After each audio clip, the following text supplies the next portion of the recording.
After more than half a century of sending unmanned probes to the Red Planet, in 4 years, if everything goes according to Elon Musk's plan, spoiler alert, it won't, but assuming that it does, and I like his ambition, human beings will arrive on the Red Planet, bringing a lot more capability than any unmanned rover was able to bring in the past.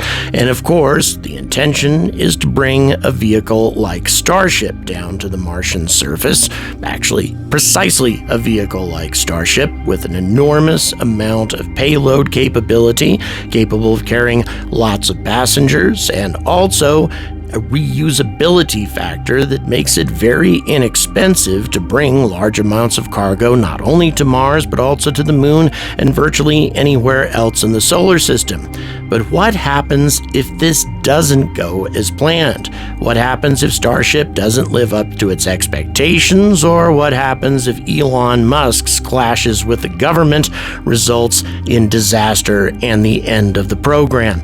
Is that the end of our ambitions of going to Mars? Well, it will certainly delay things. I don't begin to believe that NASA is going to be able to get to the Red Planet, especially with humans, in anything resembling the time that Elon Musk wants to do it, although it's probably going to be very dangerous with Elon's plan. But as it turns out, NASA does indeed have a plan for getting not only a couple of explorers to Mars, but much larger numbers in the future and large amounts of payload to the Red Planet as well, all directly connected to the Artemis program, but involving vehicles that either currently exist or will be entering service very soon, and none of those vehicles, at least at present, include Starship.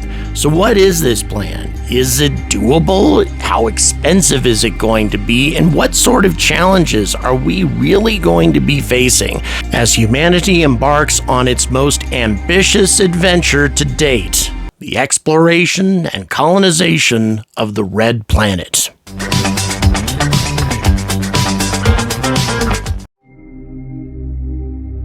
Good afternoon and welcome to another episode of The Angry Astronaut. I would like to take this opportunity to thank the following incredible people: Mark Boyce, Darren Green, Talking Horse, also Will Hutchings, Stephen Vargo, and also Patrick DeJoseph, Supax, and finally Crunch de Gracehopper, who upgraded their membership on Patreon. All these folks are new Patreon members.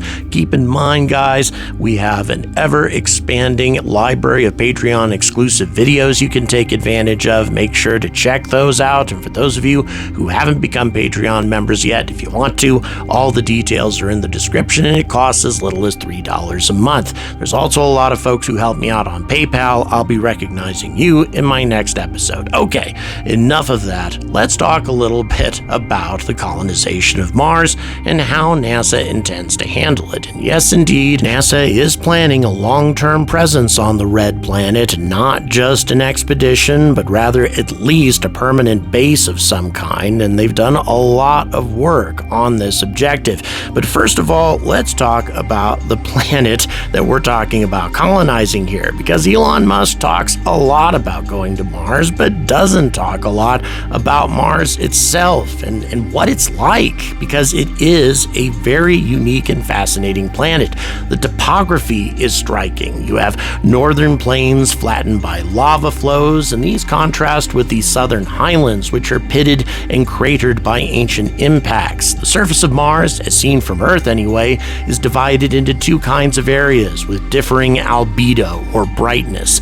The paler plains, covered with dust and sand, rich in reddish iron oxides, were once thought of as Martian continents back in the times of Percival Lowell, and given names like Arabia Terra, or the land of Arabia, or Amazonas Planitia, the Amazonian plain. Now, the largest dark feature seen from Earth is called the Syrtis Major Planum. The shield volcano, Olympus Mons, rises 22 kilometers above the surrounding volcanic plains and is the highest known mountain on any planet in the solar system. It is in a vast upland region called Tharsis, which contains several large volcanoes. The Tharsis region of Mars also has the solar system's largest canyon system, known as the Valles Marineris, or the Mariner Valley, which is 4,000 kilometers long enough to stretch across the entire continental United States, and 7 kilometers deep. We're talking nearly 5 times as deep as the Grand Canyon. Of course, Mars is also scarred by countless impact craters. The largest of these is the Hellas Impact Basin. Mars, of course, also has 2 permanent polar ice caps, the northern one located at the Planum Boreum and the southern one at the Planum Australia. The difference between Mars' highest and lowest points is nearly 30 kilometers, or 20 miles, from the top of Olympus Mons at an altitude of 21.2 kilometers to the bottom of the Hellas Impact Basin at an altitude of about 8.2 kilometers. By way of comparison, the distance between Earth's highest and lowest points, or Mount Everest and the Mariana Trench, is only 19.7 kilometers. So combined with the planet's different diameters, this means that Mars is nearly 3 times as rugged as the Earth is. And so why am I focusing so much on this Tharsis region and all of these volcanoes? Well, it's because we've been so unambitious in our landing selections for our various rovers that we've sent to the Red Planet thus far. Of all the probes we've sent to Mars, we have sent none to the most interesting areas of Mars, at least as far as geology is concerned.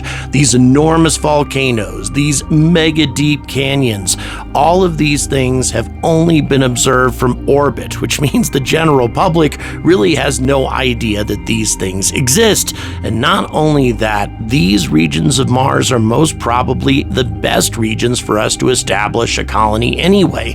Why is that? I mean, they are very rugged. Well, because NASA scientists studying pictures from the Odyssey spacecraft and also other reconnaissance orbiters that have been orbiting the Red Planet for quite some time have spotted what might be 7 caves on the flanks of the Arsia Mons volcano on Mars. It's been suggested that human explorers on Mars could use lava tubes as shelters. The caves may be the only natural structures offering complete protection from the micrometeoroids, UV radiation, solar flares, and high-energy particles that bombard the planet's surface. And by the way, we hear about radiation all the time in the media when we're told that colonizing Mars is a terrible idea. So how bad is the radiation? Well, before we get to that point, let's talk about Mars's atmosphere, because that's what provides virtually all of the protection against radiation on Mars.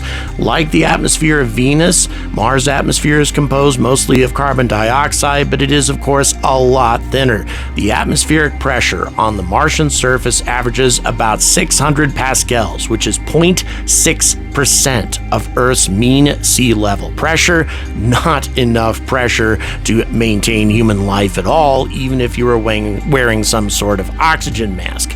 And by the way, it ranges anywhere from a low of 30 pascals on Olympus Mons peak, which is virtually no atmosphere at all, to 1155 pascals at the depths of the Hellas Planitia, which is roughly 1% of Earth's atmosphere at sea level when you get all the way down there. So Mars' atmospheric mass, the entire mass of the Martian atmosphere, weighs 25 teratons. That sounds like a hell of a lot of mass, but by way of comparison, Earth's atmosphere weighs 5,148 teratons. Just an enormous difference, indicating again that Mars doesn't have much of an atmosphere at all. And yet, the atmosphere provides a surprising amount of protection against radiation.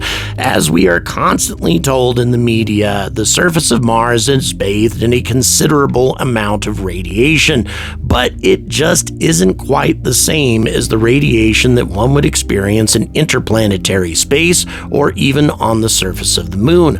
According to the Curiosity rover, the atmosphere provides enough protection to reduce the absorbed radiation at the Martian surface to about 76 milligrays per year. What does that mean? Well, according to most estimates, if a human being absorbs about 1 gray over the course of their entire lifetime, that is considered to be generally safe as long as you don't take all that radiation in one place. What that means is you could survive unprotected on the surface of Mars for 13 years and not experience much of an increase in your chances of developing cancer later in life. And that's if you were unprotected. And there are many ways to shield yourself against radiation at the Martian surface.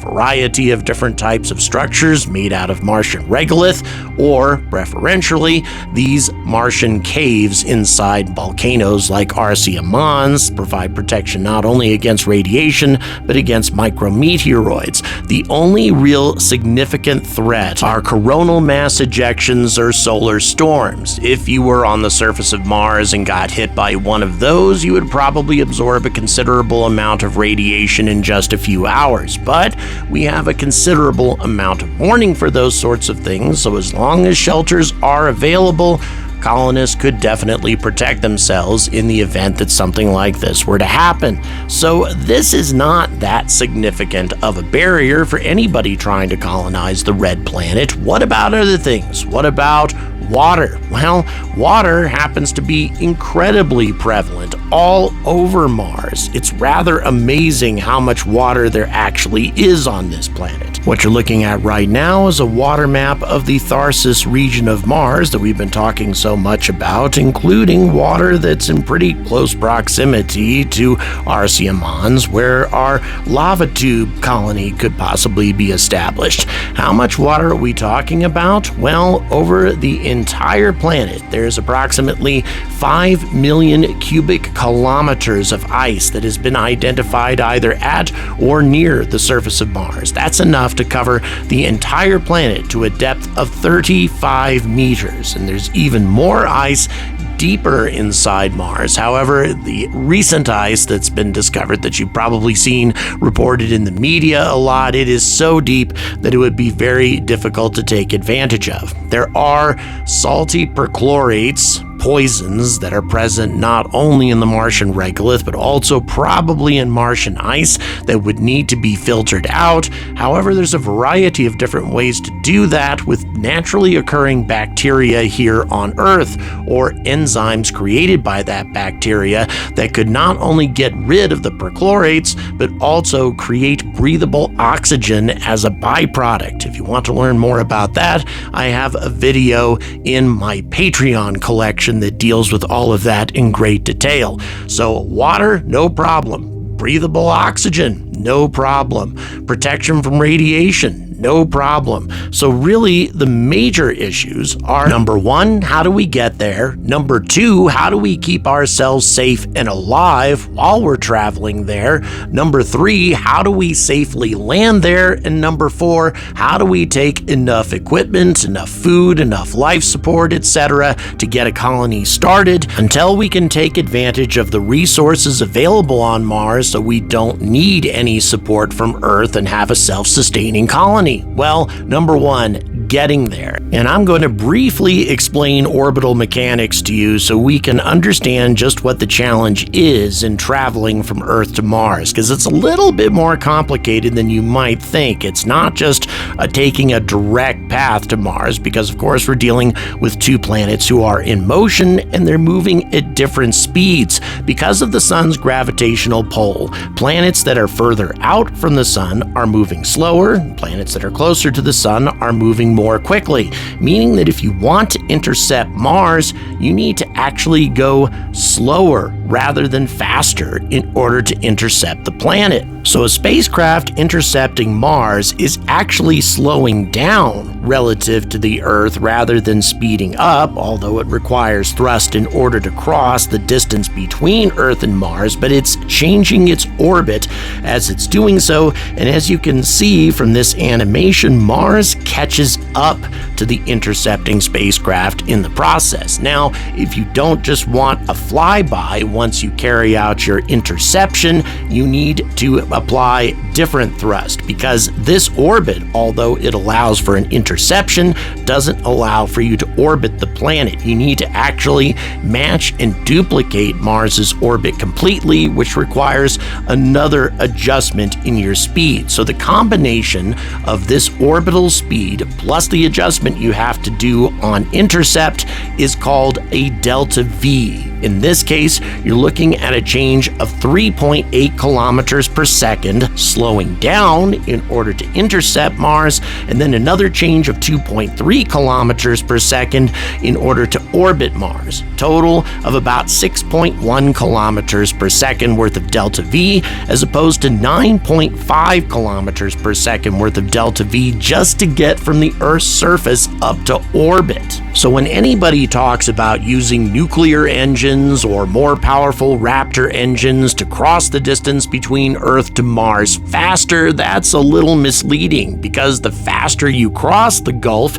between Earth and Mars, the more braking thrust you're going to have to apply when you arrive at Mars. The trick is just to match the orbit, not necessarily to get there as rapidly as possible. Now, if you do have nuclear engines, you can get there quicker, and you're going to have more fuel in order to brake upon your arrival, so you can definitely reduce the transit time. But again, that's not nearly as important as the delta V involved in the transfer. Okay, so now that we understand all of that, let's talk about how we do this the most efficiently. One of the best ways to do this is to build your Mars transfer vehicle not in Earth orbit, where you need to overcome the most gravity, but rather in lunar orbit, where there's a lot less gravity to overcome. And that's actually something that NASA is planning to do with the Lunar Gateway. The Lunar Gateway is not just a space station, it's also the core of a future Mars transfer vehicle. After the core elements are established, including a solar electric propulsion system, larger habitation modules are going to be added onto the station, along perhaps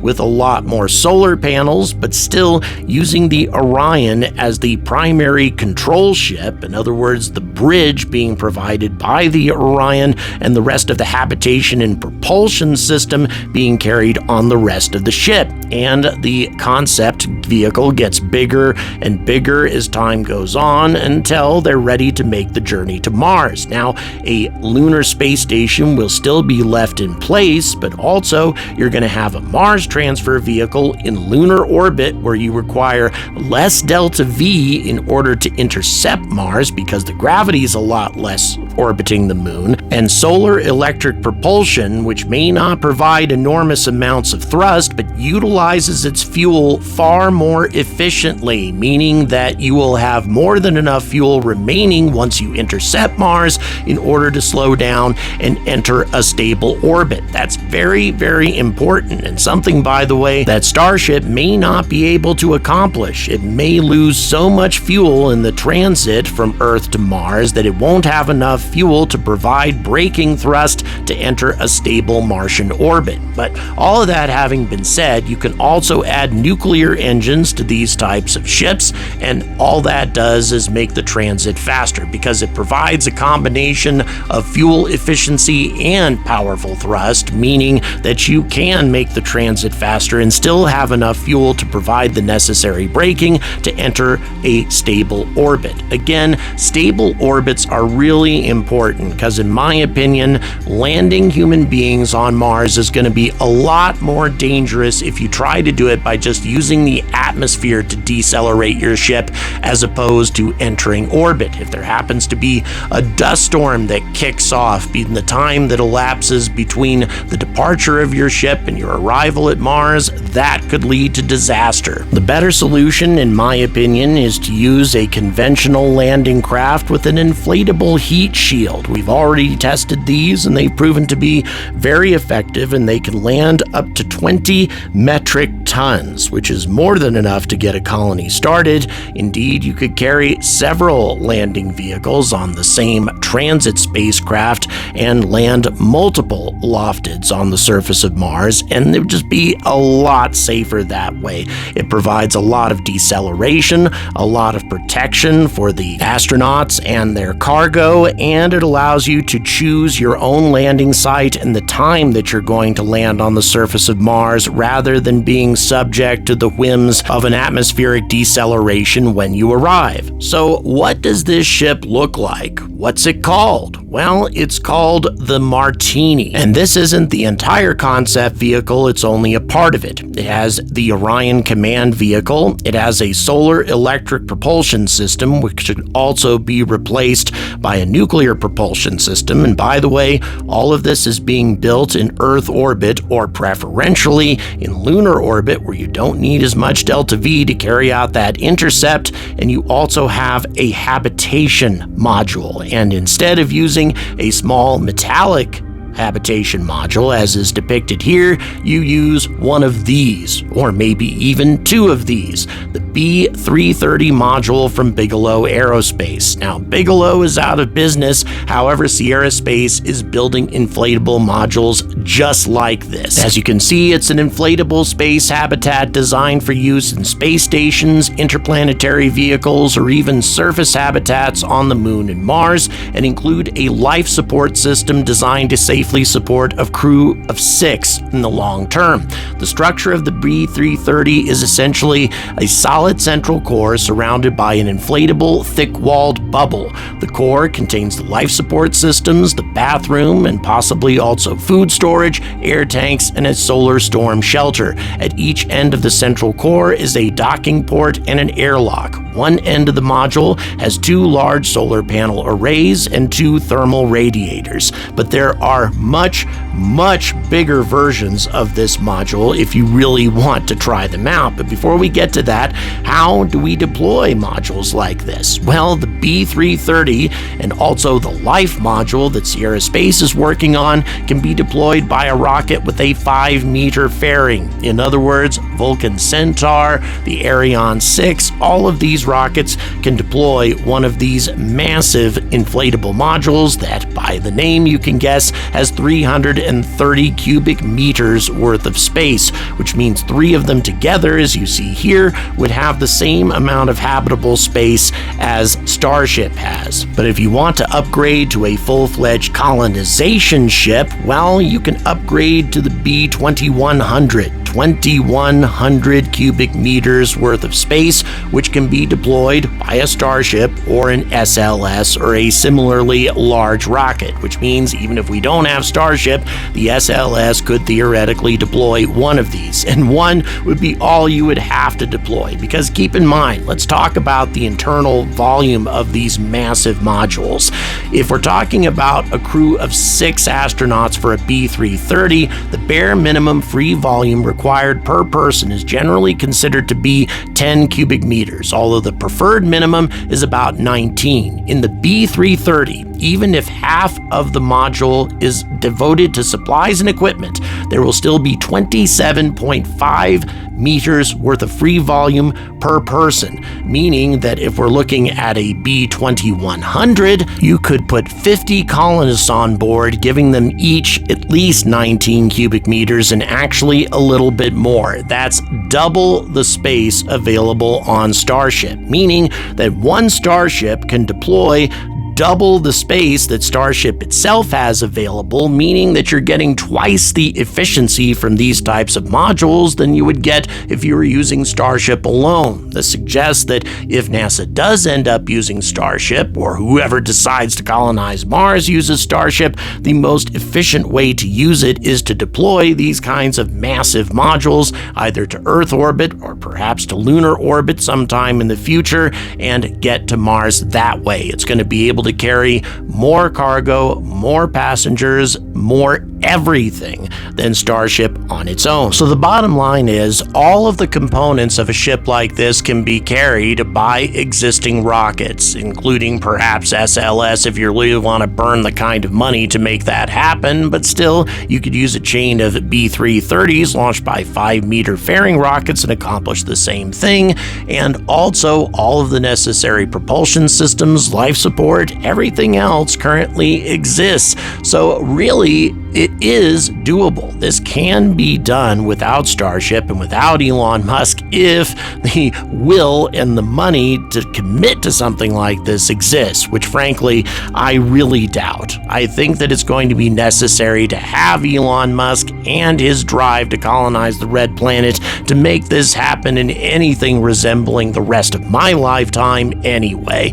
But still, it's encouraging to know that there are ways to make this happen, ways to get large amounts of passengers and cargo to Mars efficiently and effectively with existing technology and existing rockets without having to take some sort of light years jump ahead to make all of this possible. We can do this, we can do it now, and we could do it with the technology that we have now. Of course, there's still a lot of unanswered questions, things in regards to what do we do when we get there? Are these lava tube caves going to be the best place for us to establish colonies? How do we make maximum use of the resources available on Mars? Mars appears to have everything we really need: water, oxygen, everything else to sustain human life, the ability to build greenhouses, etc. But there's a lot more details that we have yet to explore. If you'd like to explore that further, I have another video on the topic in my Patreon collection, or if you'd like to see a part 2 to this video, make sure to leave a comment. Thank you very much for watching. Please like, please subscribe, and as always, stay angry about space.